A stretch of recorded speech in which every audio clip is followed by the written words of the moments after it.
Saint Lorenzo Ruiz, the first Filipino saint and martyr. Welcome to the official podcast of the Catholic Crusade, a Catholic prayer and evangelical ministry dedicated to spreading prayer, faith, and the gospel throughout the world. Suspended upside down over a pit of rotting corpses and human waste, his body racked with pain from days of brutal torture, Lorenzo Ruiz faced a simple choice: deny Christ and live, or maintain his faith and die. "I am a Christian," he declared through bloodied lips, "and I shall die for God, and for him I will give many thousands of lives if I had them."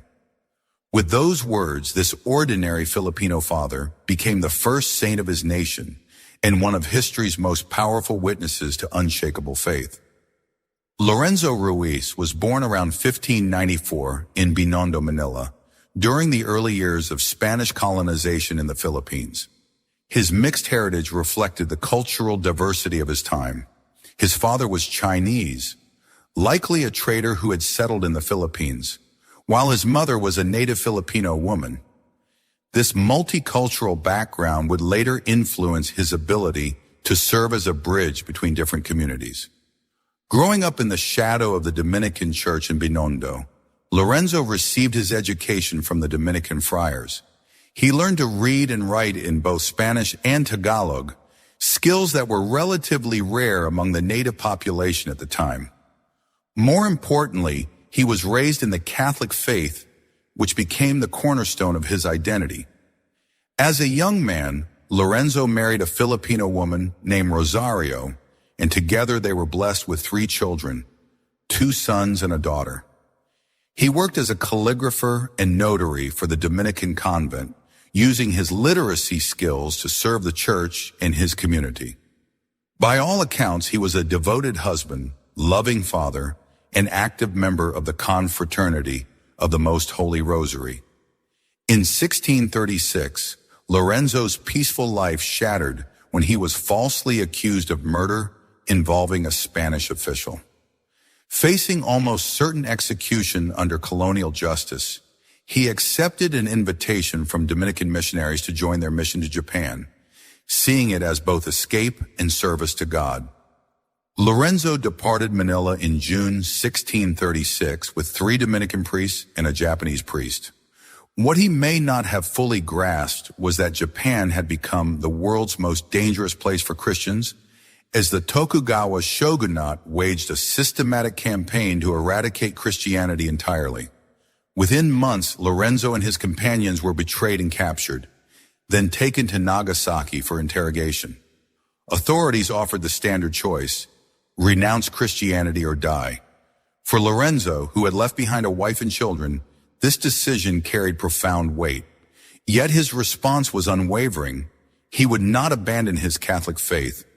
The torture Lorenzo endured included being hung upside down over a pit filled with excrement and corpses, the tsurushi method designed for maximum suffering. Throughout days of brutal torment, witnesses reported he continued praying and encouraging fellow prisoners. On September 29, 1637, Lorenzo died from his wounds. His final words a prayer: "Into your hands I commend my spirit." He was 43 years old. Pope John Paul II beatified Lorenzo Ruiz with his 15 companion martyrs in Manila on February 18, 1981. The first beatification ever held in the Philippines. The canonization followed on October 18, 1987, making Lorenzo the first Filipino saint.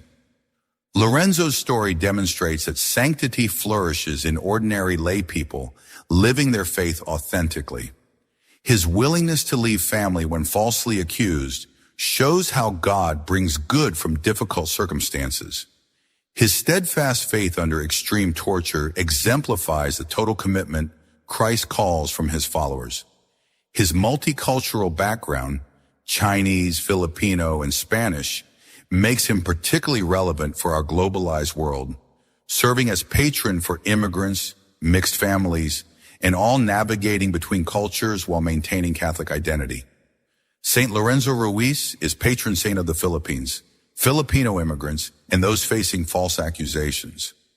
His feast day, September 28th, is celebrated worldwide by Filipino communities. In our modern world where religious persecution continues, Lorenzo's witness challenges comfortable Christians to examine their faith's depth. For Filipino Catholics, he represents the integration of indigenous values with Christian faith and the courage to stand for truth regardless of cost. We invite you in joining us in praying the prayer to Saint Lorenzo Ruiz by clicking the link below, or by visiting us on our website or YouTube channel. May this ordinary man, who was faced with extraordinary circumstances but chose faithfulness to Christ unto death, inspire Catholics worldwide to live their faith with courage, integrity, and unwavering trust in God's providence.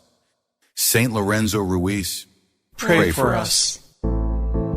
Thank you for tuning in to our podcast. We invite you to come join us in prayer by visiting our website, thecatholicrusade.com. You can also find us on YouTube by searching The Catholic Crusade. Until next time, may God bless you and keep you in His grace.